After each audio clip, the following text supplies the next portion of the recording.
Let's be real for a second. Have you ever, actually read your insurance policy from cover to cover?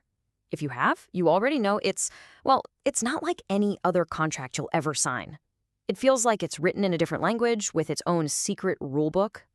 So today, we're going to crack that book open and figure out what makes your insurance policy so unique. So yeah, why is it so weird? Why doesn't it read like your apartment lease or your cell phone agreement? It all boils down to four kind of hidden principles that are built into the very DNA of every policy out there. And trust me, once you get these, the whole thing is going to make a lot more sense. So here's our game plan. We're going to break this down into four big ideas. First, we'll look at why it's basically an unequal bet. Then, how it's a one-sided deal. After that, we'll get into why it's strictly personal. And we'll wrap up with the crucial conditions you absolutely have to know about. Let's dive in. First up, let's talk about the money.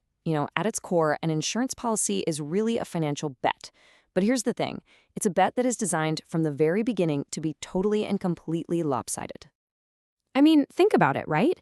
You pay a small, predictable amount of money, your premium.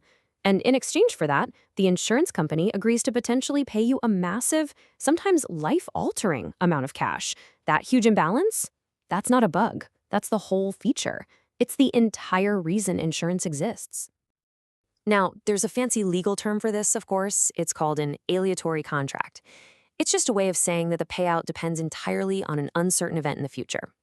A car accident, a health issue, something like that. It's basically the same principle as a lottery ticket. The potential winnings have zero connection to what you paid for the ticket. And the numbers here can be absolutely staggering. Someone could pay just one single premium, say $100, and if a tragedy covered by the policy happens, their family could get a check for $20,000. The value exchanged is just completely unequal. It's all up to chance. Okay, so this bet can pay out in two different ways. On one side, you have what's called a valued contract. Think life insurance. If the event happens, it pays a fixed pre-agreed-upon amount. That's it. On the other side, you've got an indemnity contract, like your health or car insurance. The whole goal there is just to pay you back for the exact amount you lost, to make you whole again, not for you to come out ahead. So we've got this wild, unequal bet. The next logical question is, who gets to write the rules for it? And that brings us to the power dynamics of this whole deal, which, believe it or not, are super one-sided. Just maybe not in the way you'd think. We've all been there. Someone hands you a stack of paper filled with tiny, dense legal jargon, and your only real choice is to sign at the bottom. You don't get to haggle over the terms of your insurance policy. And this whole take-it-or-leave-it situation actually has a legal name. It's called a contract of adhesion. It basically means the insurer writes the entire thing, and you just have to adhere to it, or stick to it. They write the rulebook for the game, and you just agree to play by their rules. And this is what you're probably thinking, right? If they write all the rules and you can't negotiate a single word, doesn't that put you at a massive disadvantage? Well, here is the brilliant twist. Because the insurance company has all the power to write the contract, the law actually holds them to a way higher standard. It's up to them to be crystal clear. So if any part of that contract is fuzzy or vague or ambiguous, courts will almost always rule in your favor, the policyholder's favor. It's a really powerful consumer protection. And the one-sided nature of this deal doesn't even stop there. Insurance is also what's called a unilateral contract. And that literally means one-way promise.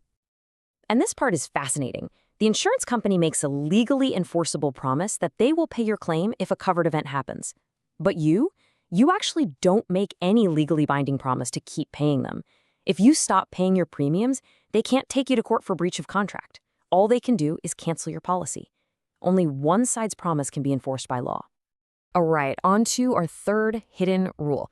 An insurance policy isn't just a piece of paper about your property. It is a deeply personal agreement, and it's tied directly to you. You see, most insurance policies are considered personal contracts.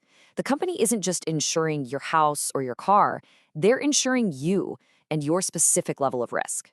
That's exactly why when you sell your car, you can't just throw in the insurance policy as a bonus for the new owner. Nope, they have to go out and get their own. But, and this is a big but, there is one major exception here, and that's life insurance. A life insurance policy is seen more like a piece of property, not a personal service. This means you can actually sell it or transfer ownership. The legal term is assign it to someone else. and the insurance company has to go along with it.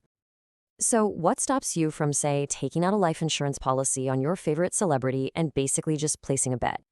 It's this critical idea right here, insurable interest.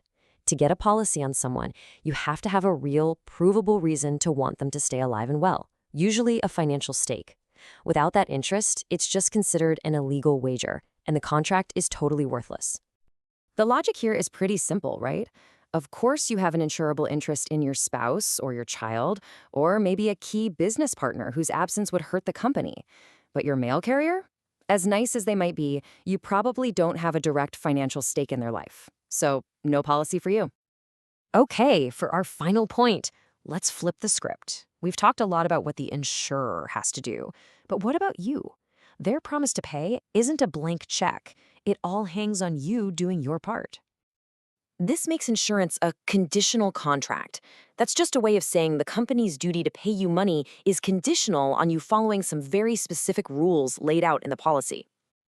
And really, it comes down to these three big ones. First, you gotta pay your premiums to keep the contract active. Obvious, right? Second, if something bad happens, you have to let them know about it pretty quickly. And third, you have to be able to prove that the loss actually occurred. If you drop the ball on any of these, the insurer might be off the hook and not have to pay you a dime. So there you have it. An insurance policy is its own special kind of animal. It's an aleatory, unilateral contract of adhesion that's both personal and conditional. It's not just another standard agreement. It's a unique relationship that plays by its own special set of rules. So, the unequal bet, the one-sided deal, its personal nature, and the conditions you have to meet, these are the hidden rules of the game. So the real question is, now that you know how it's played, are you going to look at your own policy in a whole new light?